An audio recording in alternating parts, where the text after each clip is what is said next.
Coach, evening rest. Evening. Coach'um da, coach diyorum, muhterem.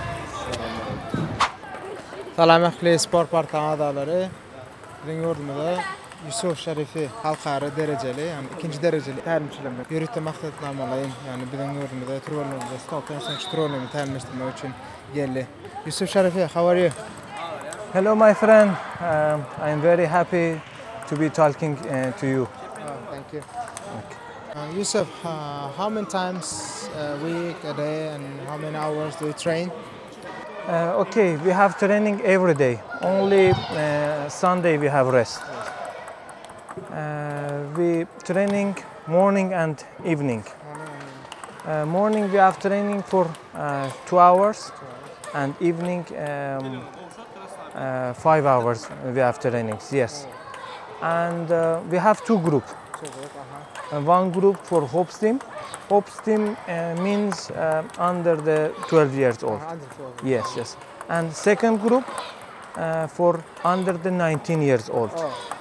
Under 19. Yes, yes, yes. And every day I training with hopes team and under the 19 years old.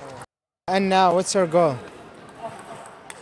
Okay, my first goal is to help player improve technical and tacticals. Very good. Me and another coach, we want help to players for get better. Yes. What's the level of table tennis in Turkmenistan? The players are much better than before. They train hard every day. We are very hopeful for the future because we have very good players. For example, Elias Alanazarov managed to reach third place in the previous competition in Uzbekistan, and this was a very good event for table tennis Turkmenistan. And his ranking in the world now 261. This is very good, and we hope for future. How do you like Turkmenistan? Okay, you have many good and kind people, and I love them very much. And also Ashgabat, very clean and very good city. Thank you for all. Thank you. Thank you. Thank you. Yanımda Elias Alanazarov. Dünya reytingi şu an 17 yaşların arasında 267. yerde reytingde var ya. Yani yakında geçiren Özbekistan'da World Table Tennis geçiren yani Halkara yarışında önünün öndeki derecedeki Türgenleri yani reytingdeki Türgenleri yenip öz reytingini täzeledi. Önüne sorsa katkılık olur. Elias yarış nerede işte bu kısa çaytıp barada. Yarış Boğuz Taşkent'te oldu. Başta gruppada Belarus bilen Kazakstanda olan ikisini aldım. Finallarda bolsa başta Kazak koşuyla Kazak'a oturunca fikir ettim ve uttumam. Ondan karşımda karaya çıktı olin. Ben başta açık telefonlandım. Utularla lidim olin son oyunda. Öyle gol görküzdüm olin. Uçurana utmam. Uçurun öttü. Kaçıncı yerde reytingde var şu kare? 64. reytingde var ya. Öyle mi? Atı o. Yengdim. Ondan sonra çetir finalda olsa özlük bir yaşlı oğlan hoş geldi. Onam yengdim. Ondan sonra yağdılıktan yana pol finalda İran hoş geldi olin.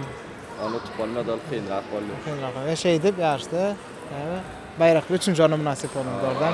Şu yarıştan sonra ben bu yarıştan 437. yerdim. Şu yarıştan sonra 260 oldum yani 164 bolaya gittim. 164 racing aşağı düştüm. Aşağı yani hafini topa geçtim. Söyleme katko. Benim de şu Davut Yakubov. Öňde barjy tälimçilerden biri ýurdumyzdaki. Davut stol tennisden Ähli ýarşlar we näli Türgenleşikleri geçen bir reýtgaç aýdyp ber. Muratcan salamu aleykum. Meni öredek şumat ýagdaýda innikaýyň ýagny iýul aýynyň 6-syndan 10 ýaş aralaryna Xitay Halk Respublikasyna 10-lyk okuw türgenleşiklerini geçirmek meýilleşdirýär. Sonra aýyň 10 ýaşyna netip bolsaňardan gelip aýyň 20-şüne, iýul aýynyň 20-şüne 26 aralyk Kazakistan Respublikasynyň Almaty şäherine WTT Youth Contender adly halkara reytingli halkara ýarşyna gatnaşmak planymyzda bar. Ono şol sebäpli şu matky ýagdaýda günne 2 wagtyna ýerden hem akşam Türkmenistan milli ýygynyňy, ýaşlar milli, ýaş ýetinçekleriň milli ýygynyňy bilen 2 wagtyny tälimçilik geçirip okuw türgenleşik sapaklaryny etjär. Şu wagt ýaşlar diýdiňiz, nähili gatnamak isleýän kän türgenlerimiz bar, kiçi ýaşly bironaka kän reditiler soraýar-da. Kanikula çykdyda näme etmeli, niýe habarlaşmak sizden? Habarlaşma üçin Instagram, TikTok sahypamyzda telefon nomerler, belgiler bardyr, arkadan jaňlaşyp bilýärler. Yerleşen yerimiz hem aşağı şäher hekimliginiň garamagyna Alyp şäherçiniň türgenleşik zallary, ýagny uly türgenleşik zallarynyň içinde yerleşýär. Yerleşen yerimiz hem Moskowsk köçäň urna 10 ýyl awadançylyk.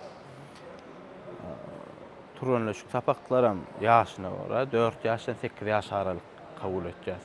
Ýagny biz Türkmenistanyň içerki ýaryşlaryna hemle Türkmenistandan daşky, ýagny daşary ýurtdaky ýaryşlary taýinlamak, ul netijeler görkezmek ýurdumyzyň baýdygyny, awraýyny hassa bilen galdyrmak üçin kiçi ýaşdan türgenleşik etip başlaýar. Doğru. Sağ isim ardı da hem türgenlerinde Ähli Stawtun Federasiýasyna isim ardı da bizden näme SPORTPORTAL adalarının adından diňe gollamak galy. Sağ olun.